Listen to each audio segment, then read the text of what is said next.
Then I get this message from him and it was like, "Hi, Michelle. I have two people who really, really want to talk to you." And there was like Ariana Grande and Cynthia Erivo. And they turn around and say, "Hi, Michelle. It's imperative that you come and join us." Imperative. Like, how do you say no to the two most incredible creatures on the planet Earth?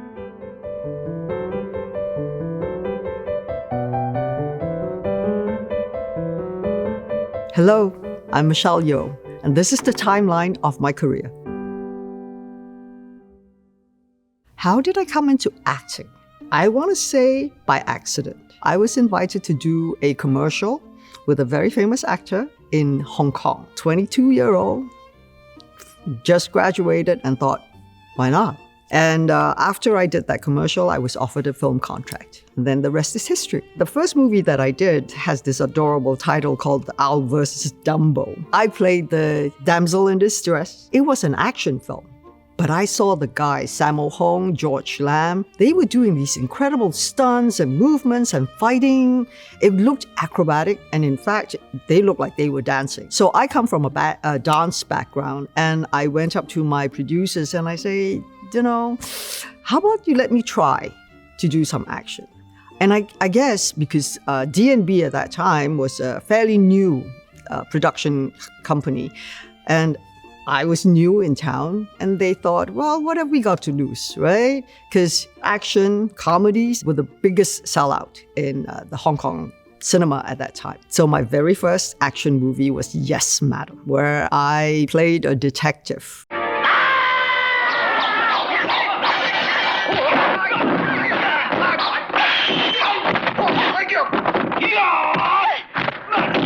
It was very clear with my director and myself. I said, I do not want to look like, oh, she's a fighter. I wanted to look very normal, as a detective. But the minute she chased down anyone who was threatening, her skills would come out. And the most important thing is not to be able to differentiate. It's like, oh, that's a girl fighting, or that's a boy fighting. When she did what she had to do, it was like just with intensity and magic. Cynthia Rothrock, she was then world champion. So I think for Cynthia was kind of rough because, it's different when you're fighting for a movie and when you're fighting for real. Of course, she was not in like the WMMA, not the real kind of boxing kind of fighting. Hers was more a performance. But when it came to actually taking the hits and giving the blows, that's a different ballgame altogether. I was very fortunate because I learned my martial arts or my action beats with the stunt people. So it really technically was for the camera. And so we knew how to adjust. So instead of getting really hit before you can react, you know how to dodge. So if you didn't, you would go boom and go, oh, ouch. So it was a learning curve. I went on to do a few more, and fortunately, I was invited to do Supercop. It was a crazy, crazy ass experience. The action in that particular movie, now when I watch back, I go, my God, you must have been insane to say yes to those stunts. Hanging at the side of the van and going full speed against traffic. And you're wired in, you're strapped in. There's nowhere to run. If someone comes crashing at you, good luck to you. And I remember looking at the scene and see myself just being thrown from side to side. And there was one point when I suddenly go like, whoa! That was because the other car came too close to us. There was a shot I could have had broken my neck. Stanley Tong, the director, said to me, you are on top of this moving van. The antagonists are inside the van, and they realize you're up there and they're going to start shooting at you through the roof. So what happens is you are dodging the bullets, you roll, and when you roll off the van, Jackie is going to come up with his convertible and pick you up.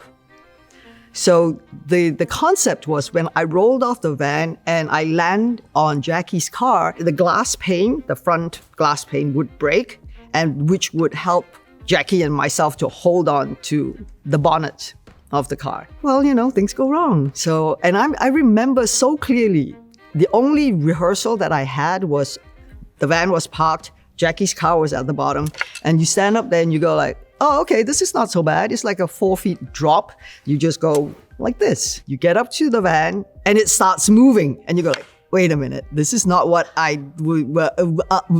it's already going. And you think, what the heck, let's try. And so I take the roll. Of course, the window doesn't break. And as I hit, I start to slide. And I think everybody was in such a shock. They didn't know to stop the van or stop the car. Poor Jackie, he was panicking. And I was just like trying to hold on to myself. And he managed to grab a little my shirt.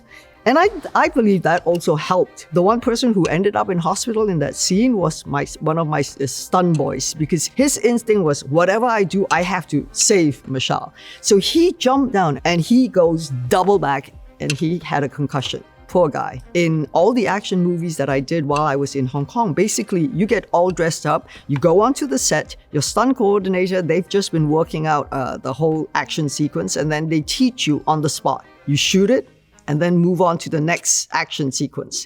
What are you? Give me that! Clutch! Turn right! No, left! Who's driving? Pierce Brosnan is a dream to work with. He's not just good looking. He's a really, truly wonderful friend.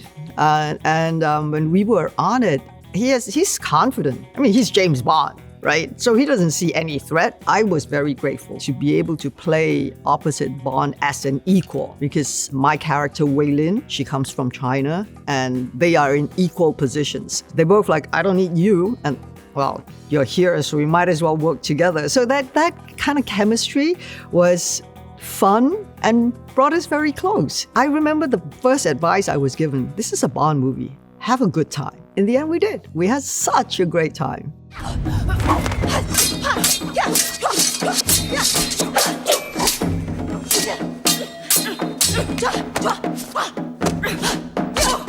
Oh, Ang Lee. I believe Ang is a person who plans ahead what he would like to do. The first thing he said was like, well, you're so big and famous now, I didn't know if you would have time for me. And I'm like, you're the Oscar-winning director, one of my biggest idols, I will always have time for you. So he started to say that he wanted to make Sense and Sensibility with martial arts.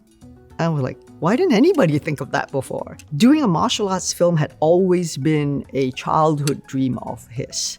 And that's one thing I love, is to be able to be part of someone else's dream. Because when you have a dream, that urge to make it the best and the most beautiful is very powerful. I said, yes. I waited 2 years and I didn't do anything for the 2 years. I didn't find another role that was as interesting. And I think at that time, especially here, it was all very stereotyped about, especially for Asian women. I couldn't understand it.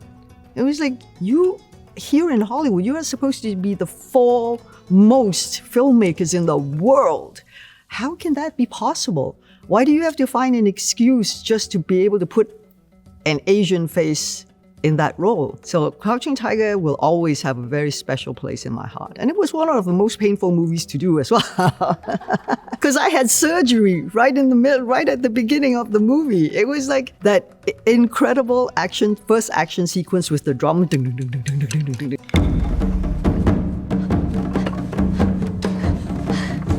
Peter Powell, the DP, and my stunt coordinator says, okay, you're going to run across, jump up on the wall, go down the wall sideways, and then pick a bird and you throw it at this intruder. I do the jump kicks, and suddenly, we don't know what happened when I landed. It felt like someone had taken a bat to my knee and whacked it, and I fell down and I go like, who kicked me? Memoirs of a Geisha, I loved the book. Who would have guessed it was a white dude that wrote it? You cannot call yourself a true geisha until you can stop a man in his tracks with a single look. No one can do that. Choose someone for me. I've always been fascinated by the culture of Japan. You know, when you enter into this world, you learn how to put on a kimono, you learn how to walk, you learn how to have those gestures that normally when you look at it, you go, how do they do it with such grace and finesse? So making that movie gave me this amazing opportunity to do all that. The boy on the bike, with one look.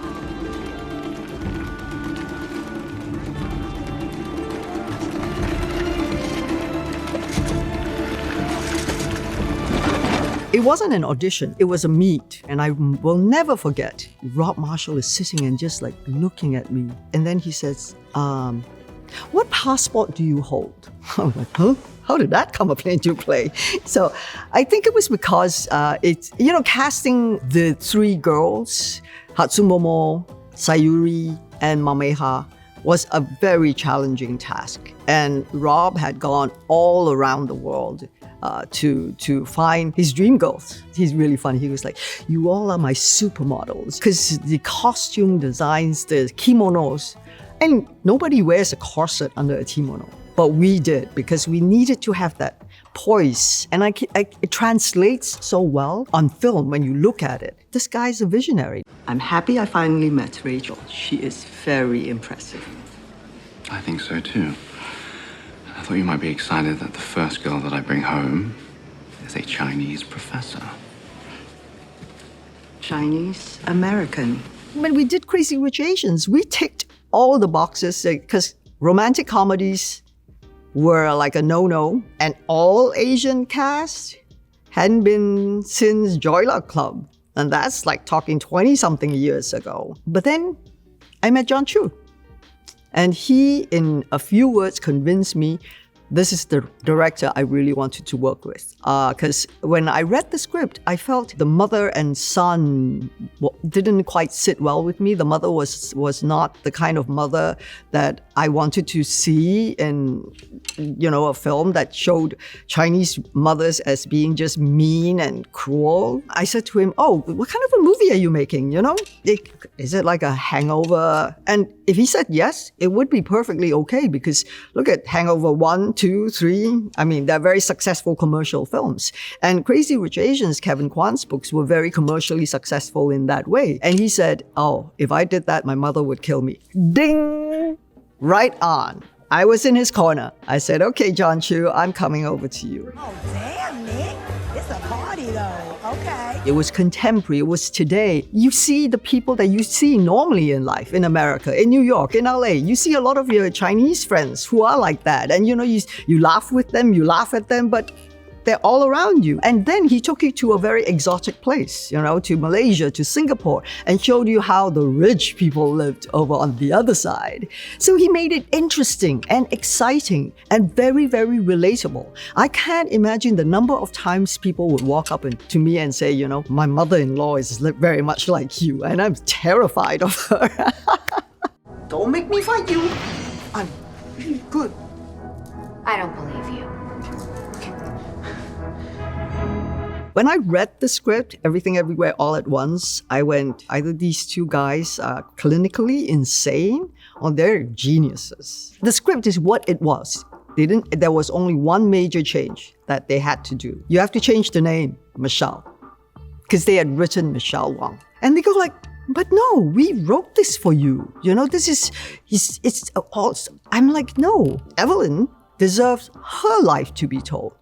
I'm not a laundromat owner. Michelle Yeoh is never going to be that, right? So if you keep calling the character Michelle, every time that name is said out, people will start thinking, oh, that's Michelle Yeoh playing Michelle, what's her name? So they changed the name. Nice. You paid yourself. Yo, Evelyn, you're not locked in.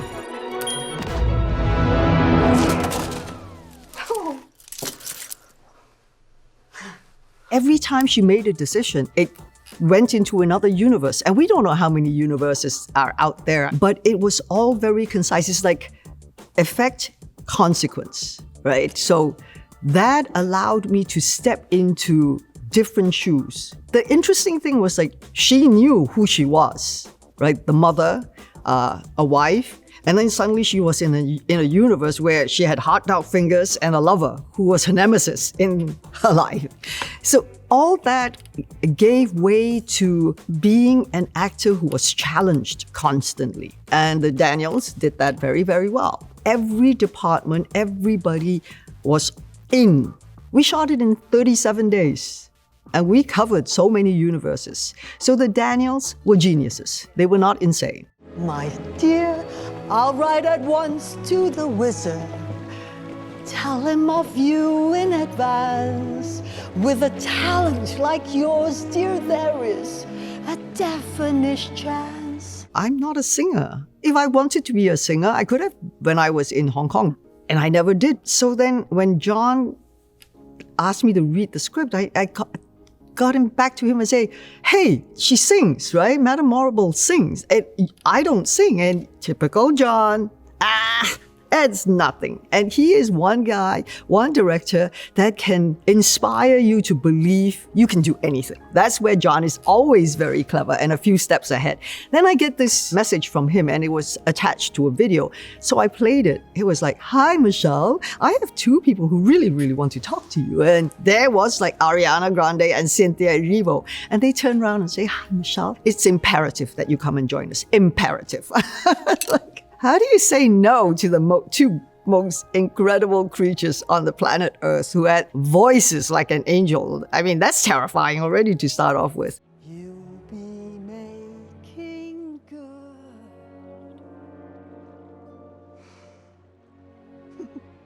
Welcome to Shiz. John said the right thing. You're always up for a challenge, aren't you? And I'm like, you're right. And I'm so glad he called me, because then Mark Platt, our producer, said, from the word go, you were Madame Morrible. I'm a little nostalgic, very happy that I did those crazy action sequences then, appreciative of all the different experiences that I've had, which leads me also to understand that there's still so much to look forward to and to learn and to grow.